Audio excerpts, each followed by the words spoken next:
Yes, good afternoon and welcome to our first ThingStor webinar. I'm Martin Bruckner and I teach American literature and material culture at the University of Delaware, where I've had the great fortune to work as the principal investigator on the ThingStor Digital Humanities project, together with a fantastic team of UD graduate students. Today, it is my great pleasure to welcome you to our team's webinar in which we will introduce ThingStor as an interactive database that enables students and scholars to recognize, understand, and ultimately teach with objects or conduct new research in the humanities. ThingStor is a material culture database designed to identify objects that are found in 19th century American and English literature and visual art. The project began in a graduate seminar where students hailing from across the disciplines felt stumped by specific objects or the frequency with which they circulated in fiction or paintings. References to a lucifer, which is an early lighting match, or a bullseye lamp, think of it as an early flashlight, or a carpet bag, a large travel bag, left us wondering not only what exactly are these things, but how are we to interpret them once we discover the actual dimensions, materialities, and uses, not to mention the distribution across genres and media platforms. Motivated by these questions, what is this thing and what does it do in 19th century literary and visual art? The ThingStor working group at the University of Delaware spent the past 5 years developing the project, helping it move from being a mere idea to a functional prototype to now a fully interactive database containing about 1,000 object references. Members of the ThingStor working group will lead today's webinar. But before I introduce the speakers, I'd like to express my profound gratitude to the nearly 40 current and former graduate students who have worked on ThingStor, brainstorming ideas, researching viable models, and above all, working many hours submitting and vetting data and more data and more data. I'm also very grateful to the University of Delaware Center for Material Culture Studies, the Departments of English and Art History, and the University Library's Digital Scholarship and Publishing Services, who supported us at critical moments. Thank you for all of your help. I now turn to our program and would like to introduce our speakers. The first is Helena Kim, a PhD student in English and our current project coordinator. Second will be Kari Newman, also a PhD student in the English department. Our third presenter is Emily Pekin, a master's student in art history. And our final presenter will be Victoria Sonagren, a PhD student in art history and next year's project coordinator. Before I turn over the screen to Helena, a quick word on protocol. Please mute your microphones. If you have questions, you may add them to the chat. We'll read and answer them after the presentations during our Q&A session. Our presentation should last about 30 minutes in total. And with this, I let the screen over to Helena. Thank you everyone for coming to our session today. In 2018, I joined the ThingStor working group, quite unaware of what a digital database for objects is all about. Suddenly, I was surrounded and inspired by colleagues, not only from the English department, but also from art history and the winter tour program who studied material culture. With these team members, I have been able to think about what it means to digitally catalog objects found in works of art and literature. Before our speakers share their experiences of working on, with, and through things, I would like to briefly tell you about what we as a team have been working on over the past few years. Objects can be found almost everywhere in artworks. And the primary aim of ThingStor was to find what the objects do in a novel or in a painting and identify the connections between things, text, broadly defined, and people. Our very first step always begins with close reading and close looking practices. During our individual and collective moments of close reading on a work of literature and visual art, the team members came across objects that seemed to have much more meaning than being a mere prop or background. Examining the works led us to see the things more clearly, and by following them more closely, it changed the way we read a text or look at a painting. For example, as one group member was reading the early American play, The Contrast by Royal Tyler, he felt the need to question what a London doll is and what it looks like. In a similar way, when he was examining the painting of Cecil Calvert, the second Lord of Baltimore, he became curious about the object in the man's hand, which seemed to be a map of some kind. So from this initial curiosity, the ThingStor team came up with a set of questions to further investigate objects. We asked, what are the things that we trip over in our academic work and what would they look like? In addition, we wanted to know what is the question that these objects wanted us to ask. ThingStor has so far had several datathons, a special event where we would convene for a couple of days to focus on data inputting. We've made significant progress thanks to these datathons. Because of the pandemic, we switched the format to an online version in 2020. In addition to this major event, ThingStor has been meeting every month to talk about possible ways of further developing our projects, be it through teaching, research, or outreach. And we'd like to thank the support of the Morse Library Digital Humanities team who have shared important tips about working with digital tools. And here's how our data intake works. First, as we come across any interesting objects from literary works or paintings, we submit the objects to these short form. Then during our datathons, students divided into teams of 2 will take 20 to 60 minutes to figure out the specific information about the objects by exploring other museum databases and secondary sources. The final result looks like this. My colleague, Victoria, will share in a moment more about how data gets transferred to the Airtable format. Our close reading or close looking practice has changed the way we read literature and art. Working in the ThingStor has allowed us to learn how objects like the London doll were circulated in American literature, or get a better sense of how the materiality of the map in Lord Baltimore's hand affects interpretation. With this knowledge, we are able to bring material culture into the larger context of the 19th century transatlantic world. Currently, we are focusing on database development and are preparing to give a talk at the Keystone DH conference in July. Our future goals include, but are not limited to, developing models for teaching with the ThingStor database and connecting with author societies or artist societies in English and art history. Conceptually, we are working on how to improve our database optically, and we are exploring ways to use network visualization software. For this, we would be working closely with the library staff. Last but not least, we also envision opportunities for mapping the trajectories of the objects by using the graphic information system, also known as the GIS. Thank you for listening. And now let me turn it over to my fellow ThingStorian, Kari Newman.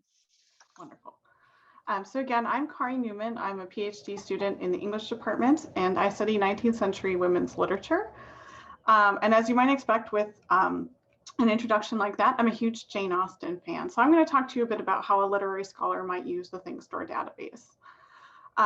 So as a Jane Austen fan, I took great delight in adding objects from her novels to the ThingStor database during our datathons, and especially her carriages. I've often wondered exactly what is the difference between, say, a barouche or a chaise or a phaeton. Because when we hear carriage, we often think of something like this, or something more like this, which is, I doubt, what Austen had in mind when she's talking about different types of carriages. And you might ask why we actually really need to care about the nuanced differences between these types of vehicles. I mean, they're types of mode of transportation. That's kind of, let's leave it at that. Well, because Austen is a smart writer and she rarely uses words without meaning. She's not random in her word choice, and this includes her choice of carriage. Scholar Jennifer Ewing notes that Austen uses carriages for a variety of reasons, such as to establish a measure of a person's wealth or social distinction, to embody the perfect wedding accessory, to offer an analgesic for boredom, to express feelings, to provide a means of control or freedom, or to suggest the quality of a person's nature. And often Austen does indeed use this to denote class. And that's because carriages are expensive. They usually required at least £1,000 to maintain. They were also subject to annual luxury taxes. So if you had a carriage, and Jane Austen's characters who are obsessed with the different types of carriages are often obsessed with the ideas of class and social distinction that they bring with them. So that's one way that she uses them. So the other way that she uses them, though, is they're often spaces where women become trapped in some way. And so this can be done humorously, as in this scene from Emma, where Emma is literally trapped in a carriage being proposed to by Mr. Elliot, who she is not in love with at all. And she's literally trapped there, and we laugh at this scene. We think it's very funny because she can't get away from him. But it's also places where women's sexual propriety can be also questioned and because of their entrapment. So a more sinister reading would be, say, in Sense and Sensibility, for example, where Marianne and Willoughby often go driving out in his curricle. And this leaves Marianne open to sort of questions of her sexual purity. When her sister questions her about this, Marianne defensively argues that since they were in an open carriage, it's impossible to have any other companion, i.e. like a chaperone, which is what you would need to be proper. To which Eleanor remarks that such conduct exposes Marianne to very impertinent remarks. And there, Jane Austen is playing on this double entendre of the meaning of carriage. It's both a vehicle in which she is open, but it's also a manner of someone's social deportment or demeanor. So by riding in the carriage with Willoughby, who she's not married to, she is both going out on the drive, but also exposing herself to the remarks of others in an open carriage. There can also even be sort of this idea of an open carriage, this threat of sexual violence.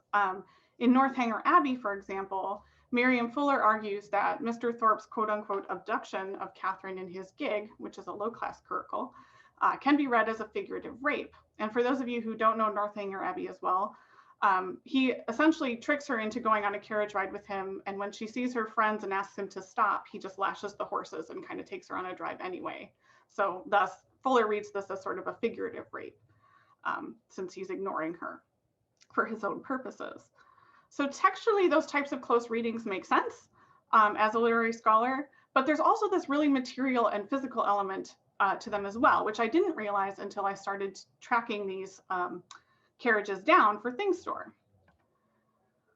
So for example, you'll notice here, this is our example of a curricle in ThingStor.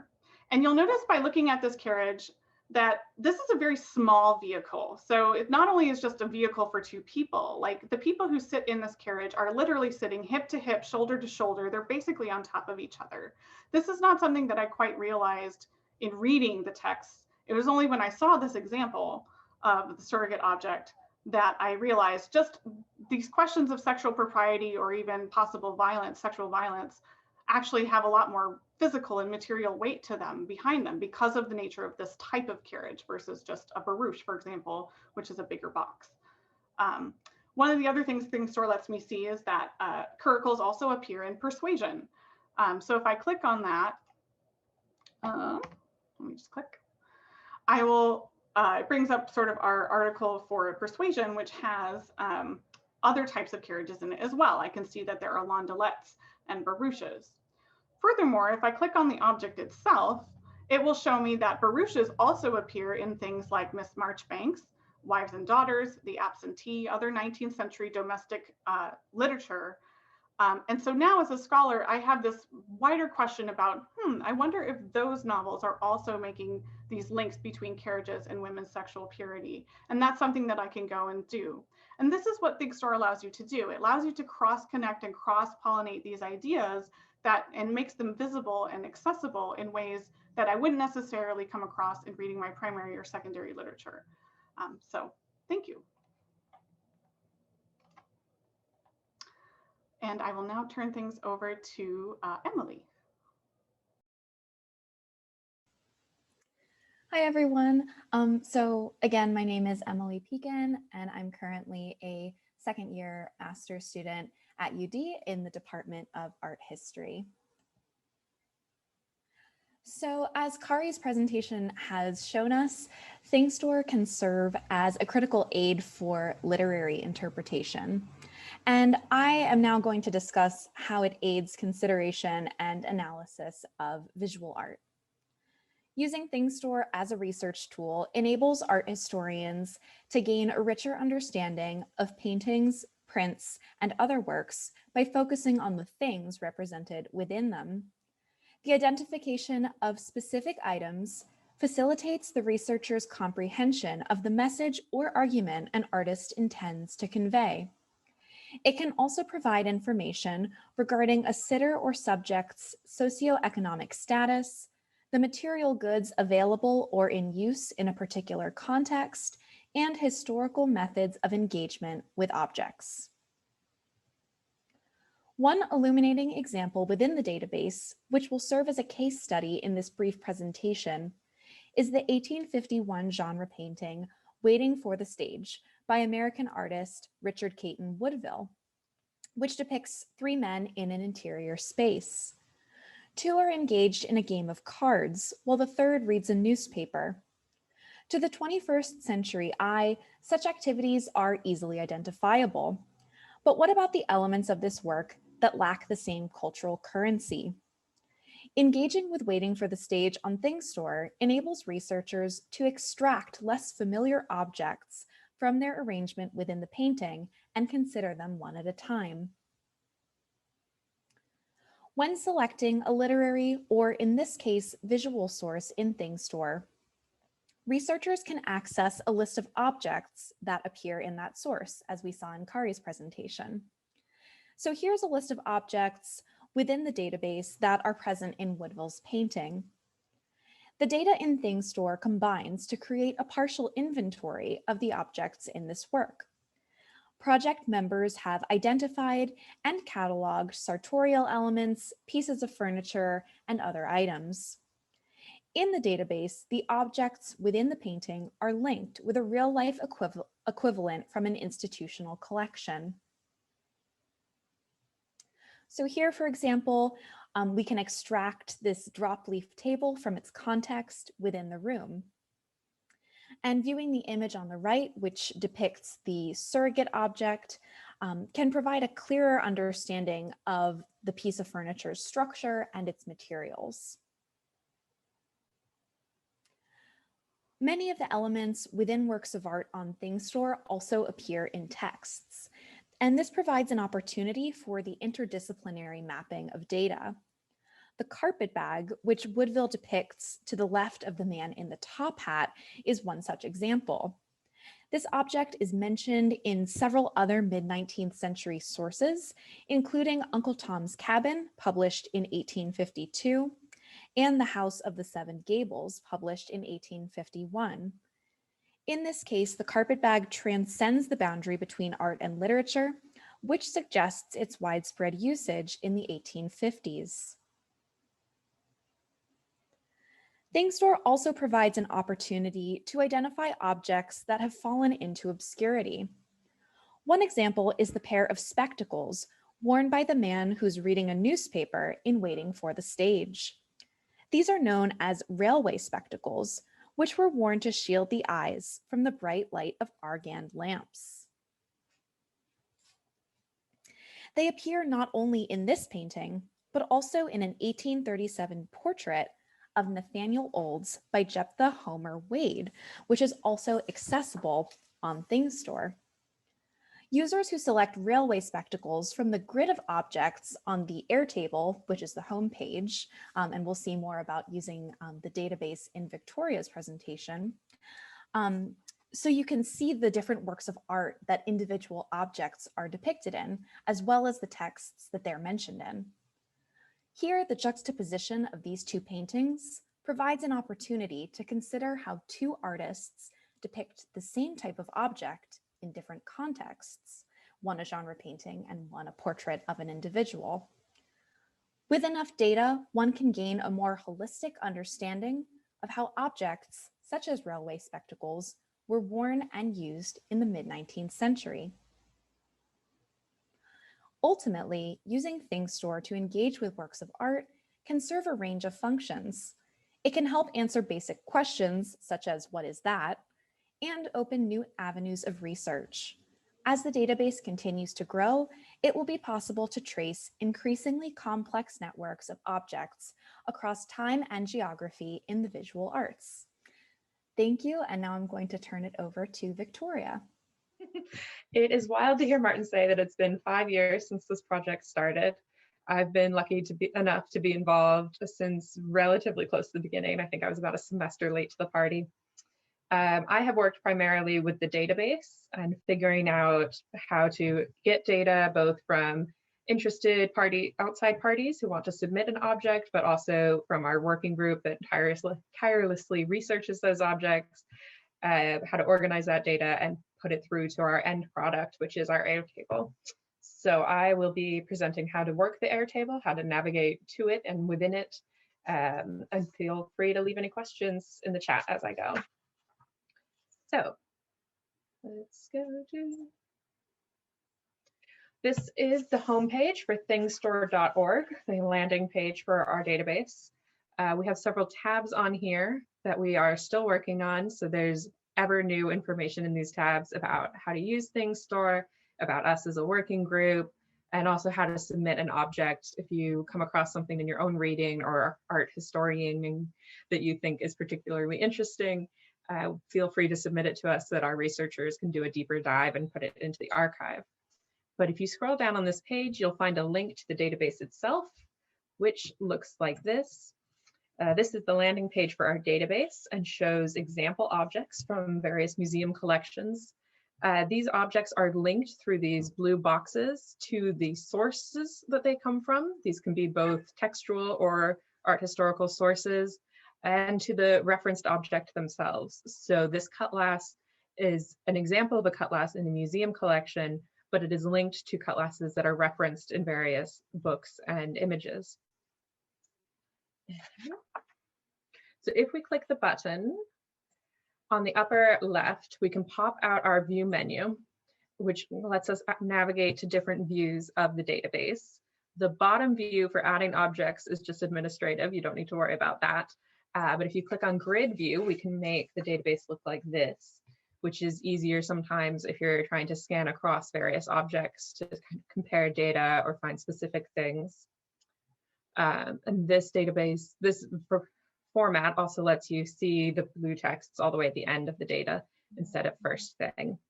But if we return to the gallery view and click on the filter button here, we pop out this menu, which is very handy.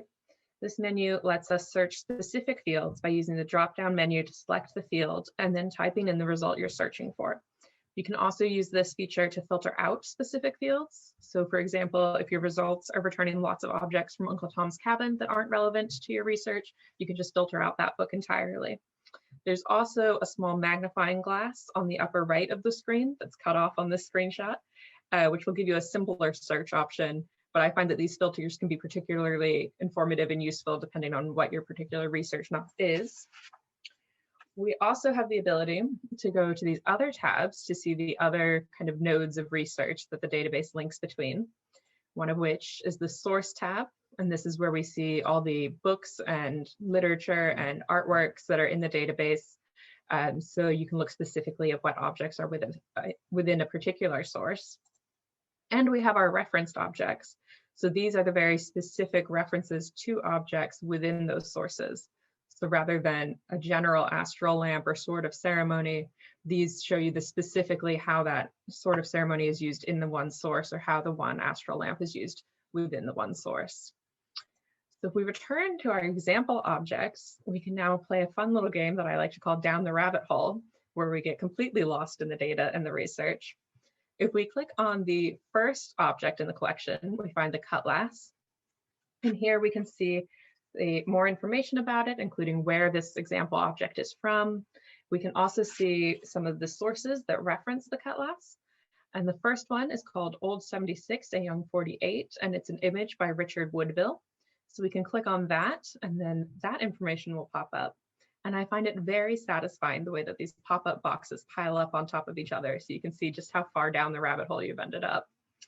And here we can see that Old 76 and Old 76 and Young 48 also represents fire tongs. So if we clicked on those, we can see the fire tongs. And this is the example for the referenced object. So we can see specifically that in this one image, fire tongs are in the lower left, leaning against the fireplace. So down under source text, we can still see that it's from Old 76 and Young 48. But if we scroll down, we can see the sample object that is linked to this referenced object. So this quoted fire tongs that are in the lower left of this painting are linked to a sample set of fire tongs, which we can click on. And the sample set of fire tongs are in the Winterthur Museum, just down the road. So wonderful little connections here between all three of our data nodes. And we can see that fire tongs are also in Blind Man's Buff. And so we can click on that. And then we can see that Blind Man's Buff also has a coffee mill in it. So we could click on that. And we can just kind of keep going until we're very lost and very far from our original research question. But I think you can see now how the database works and how all these things are connected, hopefully. I know that our kind of three nodes of research are very interconnected, and so sometimes it's hard to see the differences at first, but we're hoping that the database is set up in such a way that they're clearly defined and you can navigate your way around. Our database has the ability to search and filter data for more statistical and focused studies, but it also allows the user to play with the data and discover new avenues for research and study, as I think Emily and Kari just showed us earlier. I hope that this has been helpful, and we all look forward to having you using the fruits of our labors in your own work. Please let us know if you have any questions, and I'm going to turn it back over to Dr. Bruckner now for questions.